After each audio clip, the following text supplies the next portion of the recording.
have like here and here, make sure you don't rasterize those, as the GT designer needs to be able to read them correctly. Now, if you do have something like an image, like I have here, that has effects on it, so this has an inside stroke, you might have a drop shadow or something like that. Anything with an effect, you will need to rasterize that, so it will combine the image with the effect that you have on it. So you need to right click on it and then rasterize the layer style. That will combine that stroke on that image now.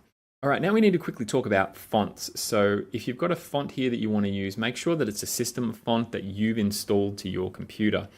It won't work with the Adobe font. So this is a font that I've downloaded from Google. It's a Montserrat, it's a free font, and I can install it on this computer, and now I can use it across Photoshop, and I can use it in vMix, and I can use it in the GT designer. And if I pass this title on to somebody else, they could download and install that particular font as well. So make sure it's a system font, not an Adobe font. And sometimes with the formatting with Photoshop, it can look slightly different when you bring it into the GT designer. So make sure that you just double check that and just tweak it in the GT designer if you need to make any sort of changes.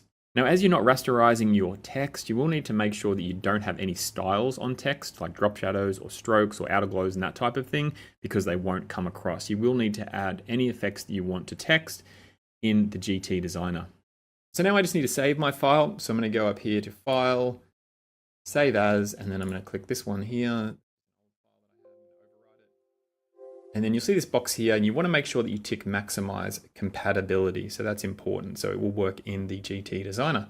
Then click OK. In October 2024, Adobe changed the way that Photoshop saved files. So in order to fix this, we had to add an update to vMix 27.0.0.86. So if you're using Photoshop 26 or newer, you'll need to have at least vMix 27.0.0.86 in order for those save files to work correctly when importing them to the GT designer. Now, if we come back to the GT designer, we just need to go to File, Import PSD, find the file we just saved, click Open, and that's going to take a little while for it to break down all of those elements into objects the GT designer can use. But once that's done, you can see on the right-hand side that we have these groups that we created, and they are now layers in vMix. So I can choose to animate each individual layer, which makes it a little bit easier for me, or you can still do them individually if you like. So firstly, I'm just going to animate this top layer here. I'm going to do this quickly as an example. So now I'm going to play that out. So there you can see I've got that top layer is now animated.